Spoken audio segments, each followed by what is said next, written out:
my side, cause it's a cold night. We drive till the light shines bright in our eyes. A cold night. Welcome to Sedona in Arizona.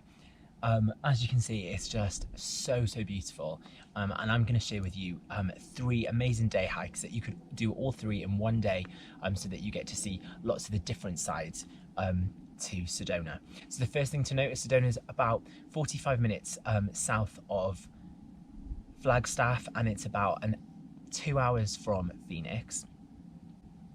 You can use your annual pass for the national parks because it's part of the Coconino National Forest, or alternatively you can buy a day pass for just $5 at all of the parking lots.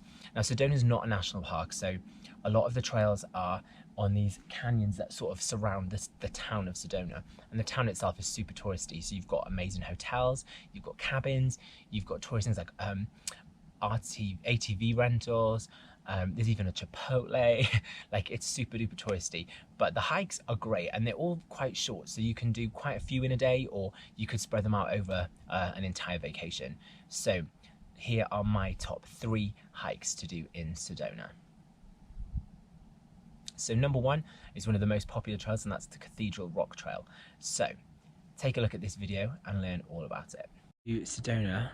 So my first hike of the day after that mammoth day in the canyon yesterday is one of the red rock trails. I'm going to hike up to Cathedral Rock.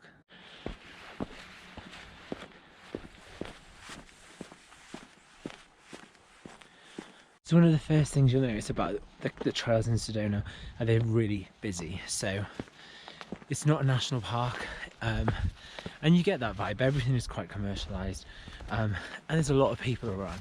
However, it's actually an adventurous playground with so many different hikes that you can do, and you can do multiple hikes in a day. Yeah, you'll see a lot of people. I parked just at the main parking lot, but there's an overflow further down as well.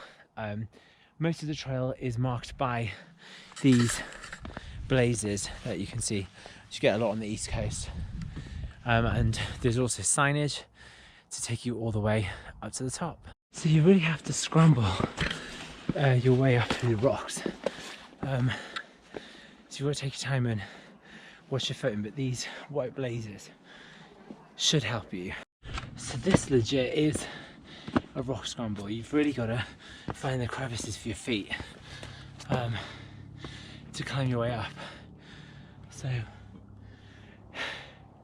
struggle's real.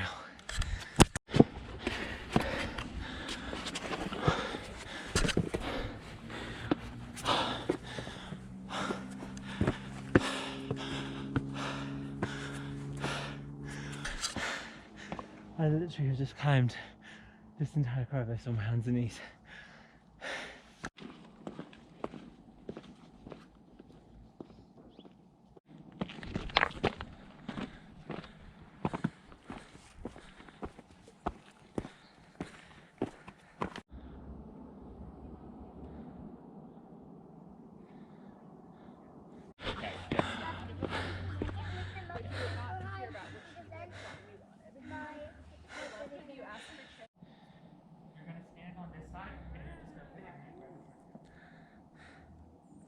I'll get a few. So it's quite a short hike to the top. It's just under a mile to get all the way up here, but the views are really cool. So there's lots of lookouts in different directions, and you can also see the sun cresting over the valley from where I've just come from. It's going to be pretty hands and knees going down, but it should be fine. So I've got my gloves just in case. So I just got back to the car. It took me about an hour and a half in total. So I would say give 1 to 2 hours for that hike. You could definitely do it in one. Like, if my knee wasn't playing up, I would have done that a lot quicker. It's a rock scramble for a lot of it, so coming down you've got to be extra careful to take your time, and you spend a lot of time on your bum. But the views are really good from the top.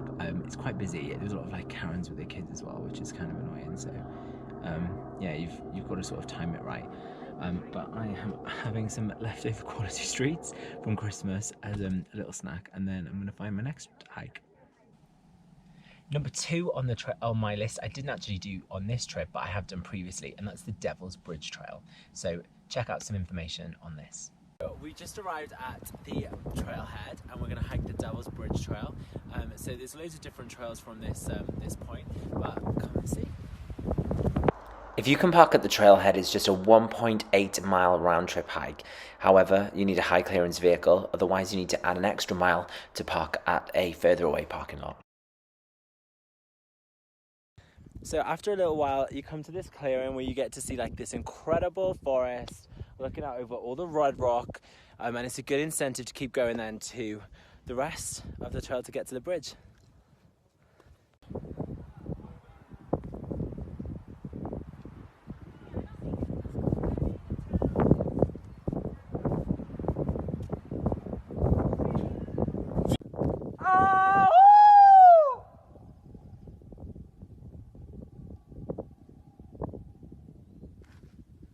The trail is super busy, but the photo opportunities are worth it.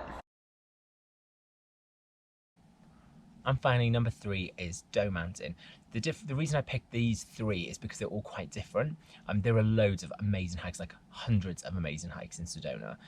So your favourite might not be on this list, but these are just 3 that I recommend if you've got one day to just smash out.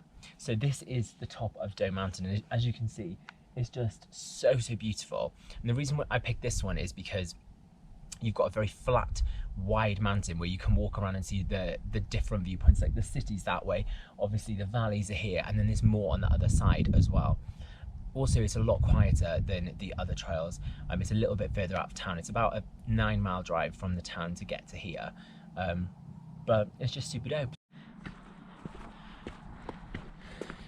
So the next trail that I'm gonna do is Doe Mountain. So this is a quieter trail, and it starts with a gentle slope. It's about 1.5 miles each way up to the top.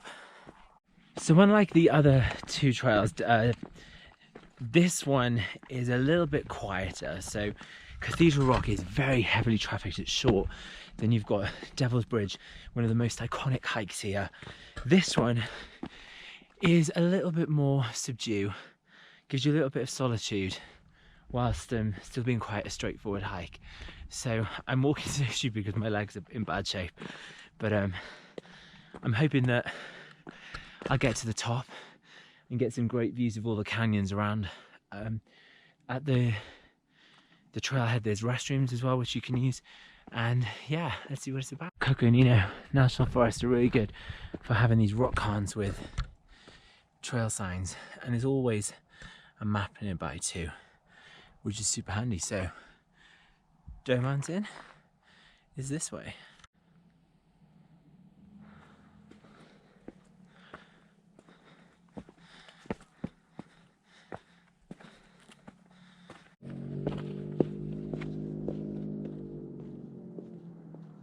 So the trail's pretty much a sort of steep switchback climb out from where you parked.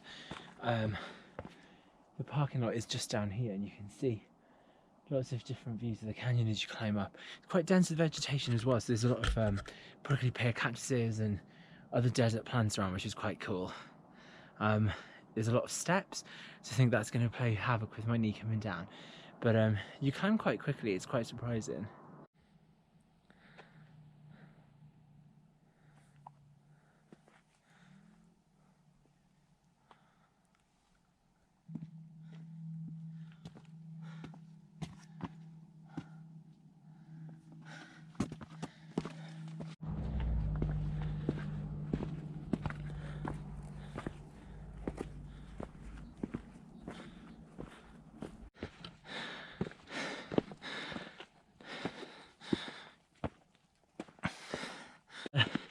What's like after a scramble to get to the very top, you come out and it's this like plateau, completely flat, loads of desert plants, and you can just sort of wander around and see where you fancy having a look. So I'm following some signs that say trail, which I believe is a mile loop at the top here, just offering some different vantage points.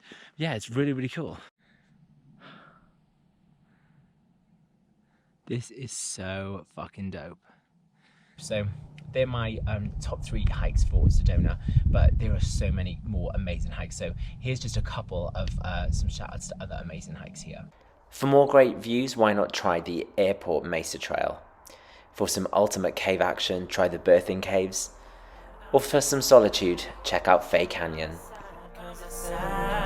If you like my video, don't forget to like and subscribe. We drive till the light shines bright in our eyes, a cold night.